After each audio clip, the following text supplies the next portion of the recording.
आखिर कौन था शूर्पणखा का शक्तिशाली पुत्र? क्या सचमुच वह लक्ष्मण जी से अपनी मां का बदला लेने आया था? आगे बढ़ने से पहले हमारे चैनल को सब्सक्राइब अवश्य करें और बेल आइकन जरूर दबाएं। साथ ही कमेंट बॉक्स में जय श्री राम जरूर लिखें। लंकापति रावण की बहन शूर्पणखा के विषय में हम सभी जानते हैं। वो एक राक्षसी थी जिसका विवाह विदुजीवा नाम के एक दैत्य के साथ हुआ था। विदुजीवा कालकेय के कुल से संबंधित था जिसका वध रावण ने ही किया था। वहीं अलग अलग पुराणों में उसके वध की अलग अलग कथाएं भी मिलती हैं। जहाँ शिव पुराण की कथा के अनुसार कालकेय से युद्ध के दौरान अनजाने में रावण के द्वारा उसका वध हो गया था, तो वहीं अन्य पुराण के अनुसार स्वर्ग लोक में आक्रमण के समय रावण विदुजीवा को अपने साथ लेकर गया था, जहाँ पर उसका वध हो गया था। वहीं रामानंद सागर की रामायण के अनुसार जब शूर्पणखा ने विदुजीवा से विवाह कर लिया था, तब लंका में आने पर रावण ने उसका वध कर दिया था। वहीं उड़िया भाषा में रचित श्री रंगनाथ रामायण में लिखा है कि रावण जब दिग्विजय के लिए जाने लगा तब उसने विदुजीवा को लंका की रखवाली के लिए नियुक्त किया, किंतु विदुजीवा ने सोचा कि क्यों न मैं माया विद्या सीख करके लंका पर अपना आधिपत्य जमा लूं। इस उद्देश्य की पूर्ति के लिए वह पाताल लोक चला गया।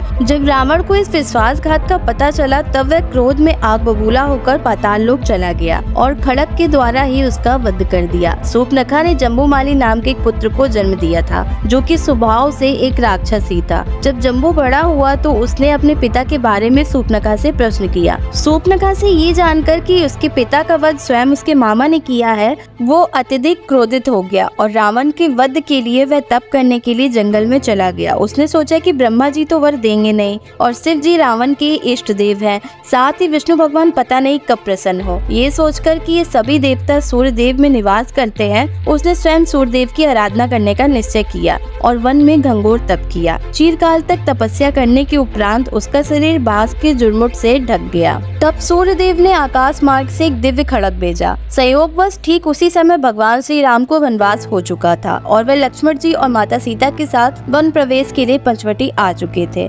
अचानक एक दिन लक्ष्मण जी जंगल में लकड़ी काटने के लिए गए। ठीक उसी समय खड़ग घनघोर आवाज करता हुआ हवा में ही लहराने लगा और वह खड़ग जम्बू के पास ही आकर ठहर गया। खड़ग से आवाज हुई, हे जम्बू कुमार, आप धन्य हो, आप यह खड़ग स्वीकार करें। श्री सूर्य देव ने मुझे भेजा है। लेकिन गर्व के वशीभूत होकर उस राक्षस ने यह कहकर खड़ग को वापस कर दिया कि यदि साक्षात सूर्य देव आकर मुझे समर्पण करते हैं तभी मैं तुम्हें स्वीकार करूंगा, किंतु उन्होंने स्वयं न आकर हमारा अपमान किया है, इसलिए मैं तुम्हें ग्रहण नहीं कर सकता। तुम कहीं भी जाने के लिए स्वतंत्र रहो। ठीक उसी समय लक्ष्मण जी वहाँ पर पहुँचे और इस धारणा से अनजान उन्होंने उस दुर्लभ और चमचमाते खड़ग को अनायास ही हाथ में पकड़ लिया। फिर उन्होंने उसकी परीक्षा लेते हुए अचानक ही बांस के बने हुए जुड़मुट पर प्रहार किया। तत्काल ही एक मुनि कुमार दो टुकड़े होकर छटपटाते हुए दिखाई दिया। यह देखकर लक्ष्मण जी एकदम से विलाप करने लगे। उन्होंने कहा कि मैं दशरथ का पुत्र और श्री राम का छोटा भाई ऐसा जघन्य अपराध कैसे कर बैठा। अब तो मुझे जीवित रहने का कोई भी अधिकार नहीं है। फिर वह आत्महत्या करने को तत्पर हुए। मृत्यु से पहले उन्होंने प्रभु श्री राम के पास जाकर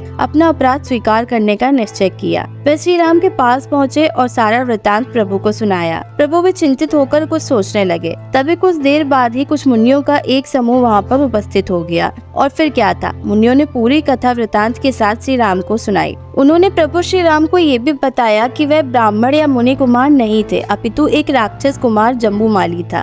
वह महान प्रतापी और क्रूर लंकापति रावण का भांजा और शूर्पणखा का पुत्र था। अगर वह खड़ग खुद उसके हाथ में आता तो वह सारी मानवता का विनाश कर सकता था। वहीं देवताओं के अनुसार ही जो कुछ हुआ है वो अच्छा ही हुआ है और इस तरह से आपने मानवता की रक्षा की है। आप शोक को त्याग दीजिए। हे राघव, आपके कुल के किसी भी व्यक्ति से भूल से भी किसी निरपराध की अकारण हत्या नहीं हो सकती। फिर ऋषियों ने श्री राम को शूर्पणखा के बारे में विस्तार के साथ बताया। वहीं जब शूर्पणखा को अपने बेटे की मृत्यु का पता चला तो वो क्रोध से आग बबूला हो गई और ऋषि मुनियों को मारने दौड़े। अपनी जान बचाने के लिए ऋषियों ने बताया कि लक्ष्मण ने उसके बेटे का वध किया है। तिलमिलाई हुई शूर्पणखा लक्ष्मण का वध करने के लिए उनकी कुटिया में प्रवेश कर गई। वहाँ पहुंचकर वह श्री राम के रूप को देखकर अत्यधिक मोहित हो उठी। पुत्र शोक को भूलकर शूर्पणखा ने श्री राम से शादी का प्रस्ताव रख दिया, पर श्री राम ने यह कहकर उसको टाल दिया कि मैं शादीशुदा हूँ, तुम लक्ष्मण के पास जाओ। लक्ष्मण जी ने कहा कि तुम भैया के पास जा चुकी हो,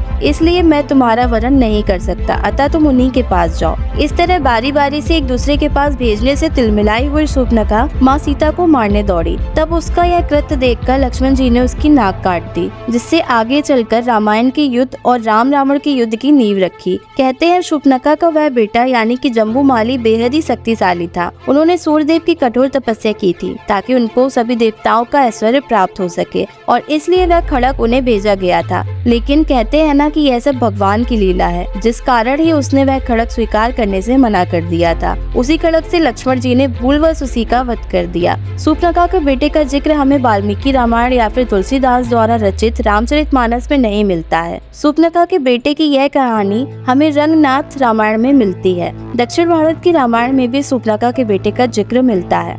इस वीडियो के माध्यम से हमने आपको शूर्पणखा और उसके बेटे की ऐसी सत्य कहानी सुनाने का प्रयास किया जो आपने आज तक कभी पहले सुनी या पढ़ी नहीं होगी। शूर्पणखा की नाक कटने से पहले ही जम्बूमाली का वध हो चुका था, इसलिए अपनी माँ शूर्पणखा का बदला लेने उसका पुत्र नहीं बल्कि अपने पुत्र का बदला लेने स्वयं शूर्पणखा लक्ष्मण जी के पास गई थी। तो दोस्तों, आपको यह वीडियो कैसा लगा हमें कमेंट बॉक्स में जरूर बताएं। वीडियो पसंद आए तो वीडियो को लाइक करें, चैनल को सब्सक्राइब करें और कमेंट में जय सिया राम लिखना ना भूलें।